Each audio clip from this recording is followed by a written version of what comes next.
मधुबन के बाबा, मधुबन के बाबा मुरली वाले, आपका क्या कहना, आपका क्या कहना।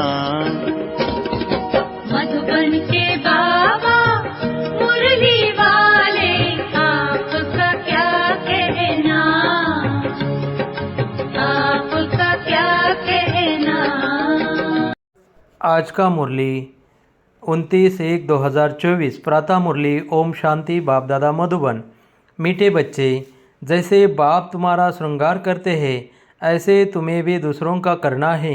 सारा दिन सर्विस करो, जो आए उसे समझाओ, फिक्रात की कोई बात नहीं।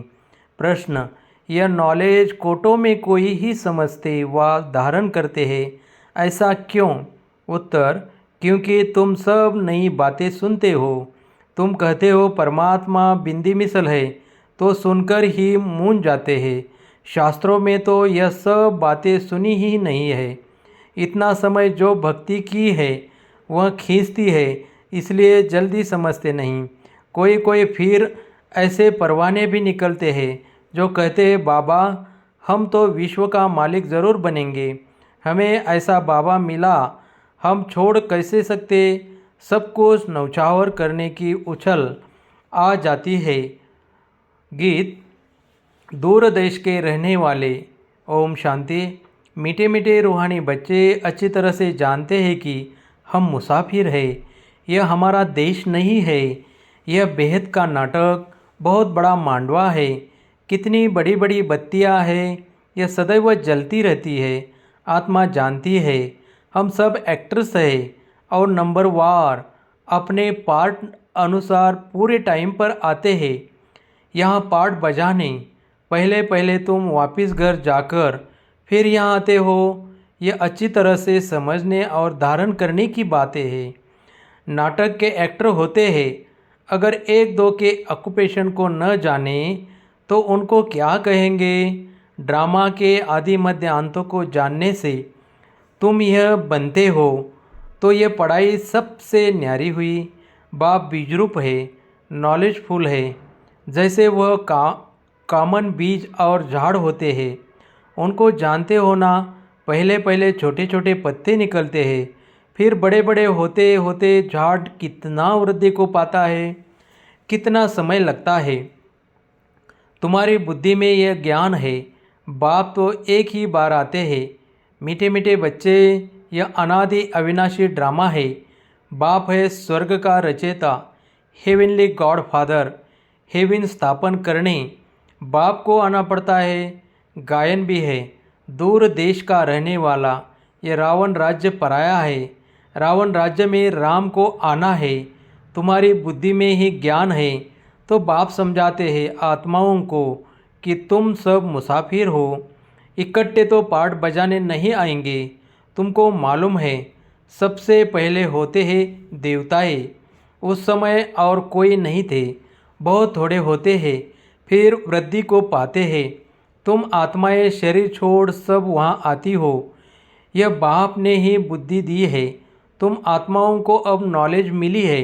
हम बीज और झाड़ के आदि मध्य अंतों को जानते हैं। बीज ऊपर है, नीचे सारा झाड़ फैला हुआ है। अभी झाड़ पूरा ही जड़जड़ीभूत है। तुम बच्चे इस झाड़ के आदि मध्य अंतों को जान गए हो। आगे ऋषि मुनियों से पूछते थे कि रचता और रचना के आदि मध्य अंत को जानते हो, तो नेति नेति कह देते थे। जबकि वह भी नहीं जानते तो परंपरा से कैसे हो सकता। यह सब बातें अच्छी तरह से धारण करनी है, भूलना नहीं है। पढ़ाई तो पढ़नी है। पढ़ाई और योग बल से ही तुम पद पाते हो। पवित्र भी ज़रूर बनना है, सिवाय बाप के और कोई पवित्र बना न सके। विनाशी धन दान करते तो राजाई कुल में अथवा अच्छे कुल में जन्म लेते हैं। तुम बच्चों को बहुत बड़े घर में जन्म मिलता है। नई दुनिया तो बहुत छोटी होती है। सतयुग में देवताओं का जैसे एक गांव है। शुरू में बॉम्बे कितनी छोटी थी, अब देखो कितनी वृद्धि को पाया है। आत्माएं सब अपना पार्ट बजाती है, सब मुसाफिर है। बाप एक ही बार का मुसाफिर है। हो तुम भी एक ही बार के मुसाफिर, तुम भी एक ही बार आते हो, फिर पुनर्जन्म लेते पार्ट बजाते ही रहते हो। अभी तुम अमरलोक में जाने के लिए अमर कथा सुनते हो, जिससे 21 जन्म ऊंच पद पाते हो। 21 पीढ़ी कहते हैं ना, पीढ़ी अर्थात बुढ़ापे तक। फिर दूसरा शरीर आपे ही लेंगे, अकाल मृत्यु नहीं होगा। वह है ही अमरलोक। काल का नाम नहीं, अचानक मृत्यु होती नहीं। तुम एक शरीर छोड़ दूसरा लेते हो, दुख की कोई बात नहीं। सर्प को दुख होता होगा और ही खुशी होती होगी। अभी तुमको आत्मा का ज्ञान मिलता है। आत्मा ही सब कुछ करती है, आत्मा में ही बुद्धि है। शरीर तो बिल्कुल अलग है। उनमें आत्मा न होती तो शरीर चल न सके। कैसे शरीर बनता है, आत्मा कैसे प्रवेश करती है, हर चीज़ वंडरफुल है। बाप कहते हैं, मीठे मीठे बच्चे, तुम्हारा स्वर्ग है वंडरफुल वर्ल्ड। रावण राज्य में 7 वंडर्स दिखाते हैं। राम राज्य में बाप का एक ही वंडर है, स्वर्ग, जो आधा कल्प कायम रहता है। मनुष्य ने देखा भी नहीं है, तो भी सबके मुख से स्वर्ग नाम जरूर निकलता है। अभी तुम बुद्धि से जानते हो, कोई कोई ने साक्षात्कार भी किया है। बाबा ने भी विनाश और अपनी राजधानी देखी। अर्जुन को भी साक्षात्कार में दिखाया है। अब बरोबर यह है गीता एपिसोड। बाबा बतलाते हैं कि बच्चे, यह है पुरुषोत्तम संगम युग, जबकि मैं आकर तुम बच्चों को राजयोग सिखाता हूँ और इतना ऊंच बनाता हूँ। दुनिया में इन बातों को कोई नहीं जानते। तुम बहुत मौज से रहते हो। यहाँ मनुष्य मरते हैं तो दीपक जगाते हैं, आत्मा को अंधियारा न हो। सतयुग में ऐसी बातें नहीं होती। सतयुग में सब आत्माओं का दीपक जगा रहता है, घर घर में सोजरा होता है। यहाँ फिर मनुष्य घर घर में बत्तियाँ जलाते हैं। बाप कहते हैं, इन सब बातों को अच्छी तरह बुद्धि में धारण करना है। बाप और राजधानी को याद करते रहो। तुम जानते हो, इतना समय हमने राजाई की। जो बहुत समय के बिछड़े हुए हैं, उनसे ही बाप बात करते हैं, पढ़ाते हैं। बच्चे जानते हैं, इस समय की बातों के ही त्यौहार मनाते हैं। शिव जयंती भारत में ही मनाते हैं। शिव है ऊंचे ते ऊंचे भगवान। वह भारत में कैसे आते हैं? उसने खुद बताया है कि मुझे प्रकृति का आधार लेकर आना पड़ता है, तब तो बोलते हैं, नहीं तो बच्चों को ज्ञान श्रृंगार कैसे कराए।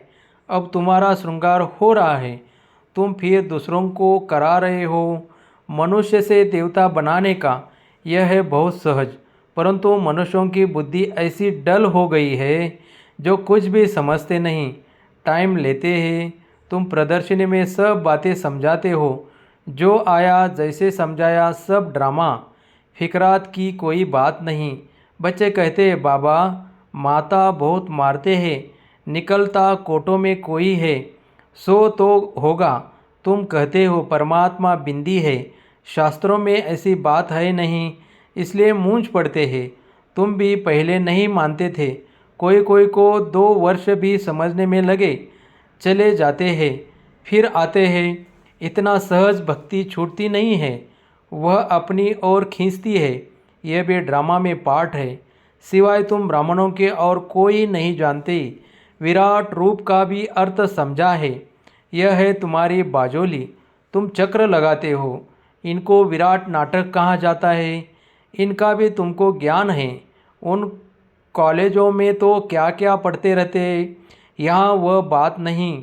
साइंस वृद्धि को पाती रहती है, उनसे विनाश होना है। अभी भल तुम समझाएंगे, परंतु विरला कोई मिलेगा जो कहेगा यह तो बहुत अच्छी बात है। यह तो रोज़ समझाना चाहिए, कितना भी काम हो, परंतु कहेंगे हमको तो बाबा से वर्षा ज़रूर लेना है। यह तो आता अनगिनत कमाई है। बाबा कहते हैं, बच्चे मेरी बुद्धि में सारे झाड़ की नॉलेज है, सो अभी तुम भी समझ रहे हो। बाप जो समझाते हैं वह बहुत एक्यूरेट है। एक सेकंड न मिले दूसरे से, कितनी महीनता है, तुमने कितने चक्र लगाए हैं। यह ड्रामा जो मिसल चलता है, एक ही चक्र को 5000 वर्ष लगते हैं। उसमें सारा खेल चलता है, उनको ही जानना है। वहाँ गाय भी फर्स्ट क्लास होगी। जैसा आपका पद वैसा फर्नीचर, वैसा मकान भपका होता है। खुशी भी आत्मा को ही होती है। हमारी आत्मा तृप्त हुई। तृप्त परमात्मा तो नहीं कहा जाता है। कहेंगे तुम्हारी आत्मा तृप्त हुई। हाँ बाबा, तृप्त हुई। तो यह सब खेल चलता आया है। बाप जो समझाते हैं यह भी ड्रामा का खेल है। अब बाप तुमको रिजुवेनेट करते हैं। तुम्हारी काया कल्प वृक्ष समान बन जाती है। नाम ही है अमरलोक। आत्मा भी अमर है, काल खा न सके। बाबा तुम्हारी आत्माओं से बात करते हैं। अकाल आत्मा जो इस तख्त पर बैठी है उनसे बात करते हैं। आत्मा इन कानों से सुनती है। हम आत्माओं को ही बाप पढ़ाते आए हैं। बाप की दृष्टि हमेशा आत्माओं पर रहती है। तुमको भी बाप समझाते हैं, हमेशा भाई भाई की दृष्टि रखो। भाई से हम बात करते हैं, फिर क्रिमिनल दृष्टि न जाए। यह प्रैक्टिस बहुत अच्छी चाहिए। हम आत्मा है, हमने इतने जन्म ले पाठ बजाया है। हम पुण्य आत्मा थे, हम ही पवित्र आत्मा बने हैं। सोने में ही खाद पड़ती है। जो आत्माएं पिछाड़ी को आएगी उनको क्या कहेंगे? कुछ परसेंट सोने का होगा, मतलब पवित्र होकर जाते हैं, परंतु पावर तो कम है ना। 1-2 जन्म करके लिया, इससे क्या हुआ? बाबा जो मुरली चलाते हैं वह है खजाना। जब तक बाप दे तब तक तुम बाप को याद करते रहो। याद से ही तुम एवर हेल्दी बनते हो। चुप होकर बैठने से भी बहुत फायदा है। मनमना भव, इसका अर्थ भी कोई नहीं जानते। बाप ही हर बात का अर्थ समझाते हैं। यहाँ तो है अनर्थ। सबसे बड़ा अनर्थ है 1-2 पर काम कटारी चलाना, जिससे आदि मध्य अंत दुख पाते हैं। सबसे छीछी हिंसा यह है, इसलिए इनको नरक कहा जाता है। स्वर्ग और नरक का भी कोई अर्थ नहीं समझते। वह है नंबर 1 नरक, नंबर लास्ट। तुम जानते हो हम इस विश्व नाटक के एक्टर्स हैं। तुम नेति नेति नहीं कहेंगे। तुम श्रीमत से कितने अच्छे चित्र बनाते हो जो मनुष्य देखते ही खुश हो जाए और सहज ही समझ जाए। यह चित्र बनाना भी ड्रामा में नूंद है। पिछाड़ी को तुम याद में ही रहेंगे। सृष्टि चक्र भी बुद्धि में आ जाएगा। नई दुनिया कौन बनाता और पुरानी दुनिया कौन बनाते हैं, यह सब तुम ही जानते हो। सतो रजो तमो में सबको आना ही है। अभी है कलयुग। यह किसी को पता नहीं कि बाप आकर हमको स्वर्ग का मालिक बनाएंगे। किसके ख्याल में भी नहीं आता। तुमको तो अभी सारे सृष्टि के आदि मध्य अंत की नॉलेज है। रचयिता बाप इसमें बैठ समझाते हैं कि मैं तुम आत्माओं का बाप हूँ, बेहद का टीचर हूँ। यह संगम युग है, पुरुषोत्तम युग। सतयुग और कलयुग को पुरुषोत्तम नहीं कहेंगे। संगम पर ही तुम पुरुषोत्तम बनते हो। जब बाप आकर राजयोग सिखलाते हैं, दिन प्रतिदिन तुम बच्चों को समझाने में बहुत सहज होगा। झाड़ वृद्धि को पाता रहेगा। क्षमा पर बहुत परवाने आते हैं। फिदा होने ऐसे बाप को कौन छोड़ेगा? कहेगा बाबा बस हम तो आपके पास ही बैठे रहे, यह सब कुछ आपका है। ऐसे ऊंच बाप को हम छोड़े कैसे? क्यों? जोश बहुतों में आता है। बाबा से विश्व की बादशाही मिलती है तो हम छोड़कर क्यों जाए? यहाँ तो हम स्वर्ग में बैठे हैं। यहाँ कोई काल भी नहीं आ सकता, परंतु बाप की श्रीमत लेनी पड़े। बाप कहेंगे ऐसे नहीं करना है। उछल तो आएगी, परंतु ड्रामा में ऐसा नहीं है जो सब यहाँ बैठ जाए। जोश आता है क्योंकि जानते हैं यह सब कुछ खत्म होने वाला है। जिनका पाठ है वह सुनते रहते हैं। बाप कहते हैं तुम LLB ICS पढ़ते हो, इनसे क्या मिलेगा? कल शरीर छूट जाए तो क्या मिलेगा? कुछ भी नहीं। वह है विनाशी विद्या। यह है अविनाशी विद्या जो अविनाशी बाप देते हैं। टाइम बहुत थोड़ा है। तमोप्रधान से सतोप्रधान इस जन्म में ही बनना है, वह तो याद से ही बनेंगे। और सब देह के धर्म छोड़ मामेकम याद करो। शरीर पर भरोसा नहीं है, पढ़ते पढ़ते मर जाते हैं तो बाप का काम है समझाना। उस पढ़ाई में क्या कमाई है और इस पढ़ाई में क्या कमाई है, यह तो तुम जानते हो। शिव बाबा का भंडारा सदैव भरपूर है। इतने सब बच्चे पलते रहते हैं, फिकर की कोई बात नहीं, भूख मर नहीं सकते। लौकिक बाप भी देखते हैं, बच्चों को खाना नहीं मिलता है तो खुद भी नहीं खाते। बच्चों का दुख बाप सहन नहीं कर सकते, पहले ये बच्चे पीछे बाप। माँ सबसे पीछे खाती है, रुका सूखा बचता है वह खा लेती है। हमारी भंडारी भी ऐसी है। अच्छा, मीठे मीठे सिकिलदे बच्चों प्रति माता पिता बाप दादा का याद प्यार और गुड मॉर्निंग। रूहानी बाप की रूहानी बच्चों को नमस्ते। धारणा के लिए मुख्य सार, भाई भाई की दृष्टि पक्की करनी है। हम आत्मा भाई से बात करते हैं, यह अभ्यास कर क्रिमिनल दृष्टि को परिवर्तन करना है। 2. बाप जब ज्ञान खजाना देते हैं तो याद में बैठ बुद्धि रूपी झोली से खजाना भरना है। चुप बैठकर अविनाशी कमाई जमा करनी है। वरदान, आत्मिक मुस्कुराहट द्वारा चेहरे से प्रसन्नता की झलक दिखाने वाले विशेष आत्मा भव। ब्राह्मण जीवन की विशेषता है प्रसन्नता। प्रसन्नता अर्थात आत्मिक मुस्कुराहट। जोर जोर से हंसना नहीं, लेकिन मुस्कुराना। चाहे कोई गाली भी दे रहे हो तो भी आपके चेहरे पर दुख की लहर नहीं आए। सदा प्रसन्न चित्त। यह नहीं सोचो कि उसने 1 घंटा बोला, मैंने तो सिर्फ 1 सेकंड बोला। सेकंड भी बोला या सोचा, शक्ल पर अप्रसन्नता आई तो फेल हो जाएंगे। 1 घंटा सहन किया, फिर गुब्बारे से गैस निकल गई। श्रेष्ठ जीवन के लक्ष्य वाली विशेष आत्मा ऐसे गैस के गुब्बारे नहीं बनती।